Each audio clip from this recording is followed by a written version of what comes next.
Selamat datang di channel. Kamu tanya. Nah, kali ini kita bakal membahas cara ngambis yang berhasil. Jadi kakak ngebahas ini gara-gara sering lihat di sosial media banyak akun-akun ngambis. Jadi, dan kalau dilihat pergerakannya kayaknya mereka semacam nge-retweet semua hal, terus ngumpulin bahan sebanyak-banyaknya, ya hal-hal kayak gitulah. Nah, menurut pengalaman kakak, ngambis pun ada strateginya supaya bisa mendapatkan hasil yang kalian harapkan. Karena sekedar ngambis doang belum tentu kalian bisa dapetin. Nah, video kali ini bakal ngebahas 5 tips cara-cara ngambis supaya sukses. Oke, kita bakal mulai saja. Tips yang pertama adalah jangan ikut-ikutan doang. Harus spesifik menurut tujuan kalian. Jadi intinya sih kamu harus jelas tujuan ngambisnya itu apa. Apakah misalnya pengen lulus ujian dengan nilai terbesar di sekolah kamu. Tapi harus jelas juga, harus spesifik. Terbesar itu berapa sih? Misalnya kalian bisa cek hasil ujian tahun kemarin berapa, nah kalian ngelompatin itu. Intinya harus spesifik. Lalu misalnya pengen masuk kampus tertentu. Jadi kalian itu beneran harus menyebutkan spesifik nama kampus dan jurusannya apa. Misalnya akuntansi UI atau fisika ITB misalnya. Terus kalian harus tahu juga angka passing grade-nya itu berapa. Jadi harus beneran jelas dan spesifik targetnya. Atau kalau misalnya kalian udah mulai kuliah, kalian harus punya target IPK berapa. Lulus berapa tahun. Beneran yang spesifik. Kenapa? Karena nanti apa yang bakal kalian lakukan di step-step berikutnya bakal tergantung dengan target-target itu. Kalau misalnya targetnya general, cuman pengen masuk kampus negeri misalnya, itu tuh sangat sama sekali tidak membantu. Karena itu yang pertama adalah kalian harus spesifik dan jangan ikut-ikutan orang. Beneran harus sesuai dengan target pribadi kalian. Nah, sekarang kita bakal nyambung ke tips nomor 2. Nah, tips nomor 2 adalah jangan cari bahan pembelajaran terlalu banyak. Mungkin kalian mikir, loh kok kayak gitu ya? Bukannya semakin banyak semakin baik ya? Nah, ini adalah salah satu kesalahan dari orang-orang yang ngambis biasanya. Kenapa ini penting?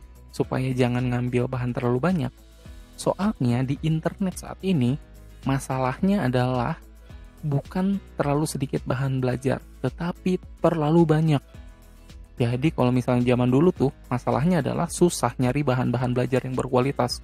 Kalau sekarang itu terlalu banyak, ujung-ujungnya malah tidak optimal, malah nggak kebaca semuanya. Jadi karena terlalu banyak, kemungkinan besar malah tidak optimal. Contohnya nih ya, ada yang mau ngambis misalnya setelah tahu dia harus spesifik, pengen masuk arsitek UI. Terus tiba-tiba dia dapat tips dan soal-soal masuk STAN. Dia diambil juga, terus dibaca dikit-dikit, ujungnya doang, ujungnya nggak selesai. Tiba-tiba dapat ebook lagi, tips masuk IPDN misalnya, sama dia diambil juga. Gitu aja terus sampai sinetron tukang bubur naik haji tamat gitu. Jadi semua akhirnya dibaca, semuanya nggak fokus, malah akhirnya nggak ada yang selesai yang dibacanya. Jadi kalau misalnya kita udah tahu spesifik tujuan kita apa, mending belajar yang relevan dengan tujuan kita itu. Jadi belajarnya areanya sedikit tapi fokus. Tapi kakak ngerti juga sih, kadang-kadang itu kan insecure karena nggak pede, makanya nyiapin cadangan. Aduh, ini kayaknya bagus nih buat cadangan. Tapi terus nih, bagusan yang fokus hasilnya pada umumnya ya. Jadi kalian beneran cari bahan-bahan yang relevan aja. Nggak usah lah itu semua buku-buku dibeli gitu. Jadi yang beneran sesuai dengan tujuan kalian yang relevan, itu yang dibeli. Terus mungkin perlu apa perlu tuh ikut les-les berbayar misalnya. Kalau ada duitnya sih boleh tentunya. Tapi kalau nggak ada sih yang gratisan pun sebetulnya nggak apa-apa juga. Intinya adalah mau yang berbayar atau enggak, intinya adalah fokus. Jadi nih misalnya kalau ada dua bahan nih, bahan A dan bahan B. Misalnya ini untuk ujian misalnya. Terus kalian yang A itu udah jago banget. Ya udah, sekarang kalian fokus untuk nambahin atau benerin kelemahan kalian di bahan B. Tapi sering terjadi malahan yang bahan A diulang-ulang soalnya gitu kan, dikerjain lagi soalnya kan udah bisa. Jadi nyaman gitu, wah saya bener nih.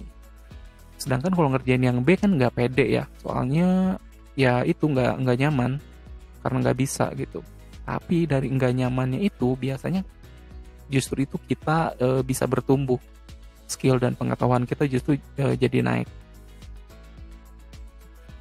Nah, balik lagi ke yang les, biasanya kalau pun kalian ambil banyak les, nggak akan efektif kalau misalnya nggak fokus. Jadi, saya ulang sekali lagi, lebih baik fokus ke yang sesuai dengan tujuan kalian. Jadi, kasarnya nih, lebih baik belajar sendiri tapi fokus, dibanding kalian ikut banyak les dan ngebuat kalian nggak fokus. Karena itulah pentingnya kenapa yang pertama tadi, yang harus spesifik. Karena itu akan menentukan fokus belajar kalian itu di mana. Oke, sekarang kita masuk ke tips yang ketiga.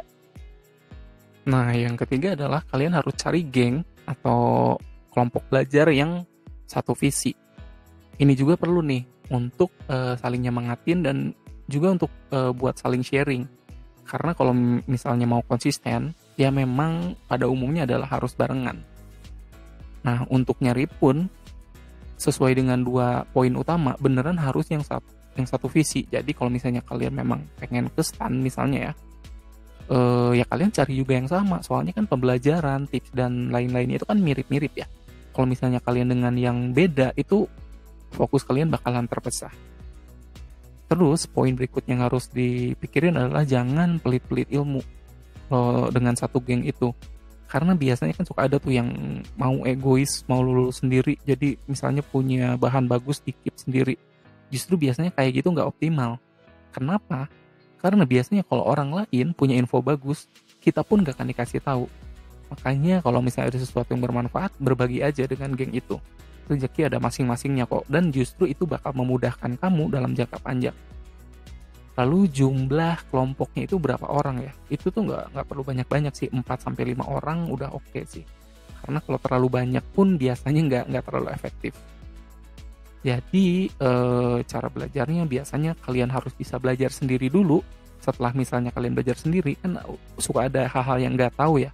Nah, barulah diskusi bareng dengan teman-teman dan bisa saling ngejelasin.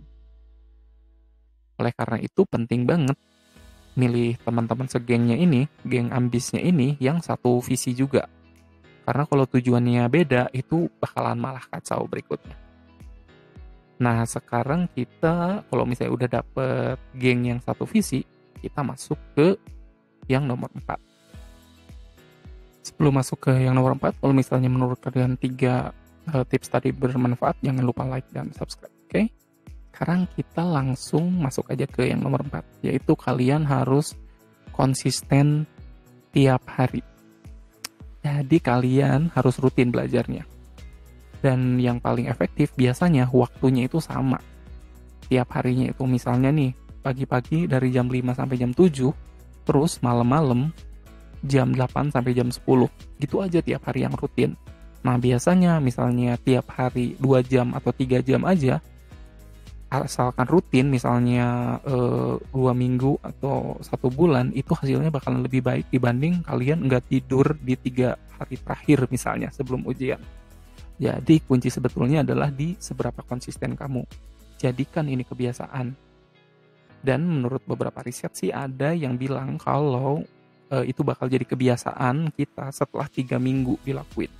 Jadi paksain aja 3 minggu itu di rutin, walaupun mungkin bakal ada bosen ya. Setiap kali kalian bosen, ingat tujuan awal kamu. Intinya harus rutin tiap hari mempelajari apa yang kalian sudah jadwalkan untuk dipelajari per hari itu. Jadi kalian pun harus punya jadwal harian belajarnya. Minimal biasanya saya buat ketika hari Minggu, saya buat jadwal belajar 1 minggu ke depan. Sampai si hari Sabtunya. Nah, kita tinggal ikutin aja jadwal itu. Sekarang setelah kita punya jadwal dan kita berusaha konsisten di situ, masuklah ke tips yang terakhir. Nih, kalau misalnya kalian sudah melakukan 4 tahap tadi nih untuk ngambisnya, sekarang yang bisa kalian lakukan adalah tinggal satu ini yang terakhir. Kalian relax dan jangan overthinking. Jadi nikmatin aja perjalannya. Karena semua hal yang keempat tadi di awal itu sudah dilakuin. Dan jangan juga kalian ngebandingin sama orang lain. Itu udah di luar kontrol kita kan. Jadi untuk mengapresiasi kalian karena sudah melakukan 4 hal di awal tadi, ingat harus dilakuin dulu ya 4 yang di awal tadi. Kalian sekali-kali boleh relax dan ngasih apresiasi atau hadiah untuk diri kalian sendiri. Jadi jangan terlalu keras juga sama diri sendiri. Misalnya nih, setelah kalian melakukan apa yang sudah jadi rencana kalian pada hari itu dan sudah dilakukan full, kalian bolehlah nonton satu episode series favorit kalian. Kalau misalnya targetnya sudah selesai. Kalau nggak selesai targetnya, jangan dilakuin. Dan jangan juga sampai waktu nontonnya itu lebih banyak dibanding waktu belajarnya kalian. Ingat aja, pas kalian nonton drakor idola kalian, misalnya kompetitor kalian tuh lagi belajar. Jadi boleh santai dan ngasih hadiah buat diri sendiri, tapi jangan kebanyakan, oke? Ingat tujuan awal, selalu ingat tujuan awal, karena itu kenapa itu ditaruh di nomor 1. Jadi segitu aja sih sebetulnya cara ngambis yang lebih terstruktur, supaya kemungkinan kalian berhasilnya pun lebih besar. Oke, semoga tujuan kalian tercapai semua deh, saya doain. Jadi sampai jumpa di video berikutnya dan jangan lupa subscribe kalau memang kalian ngerasa ini bermanfaat. Cheers!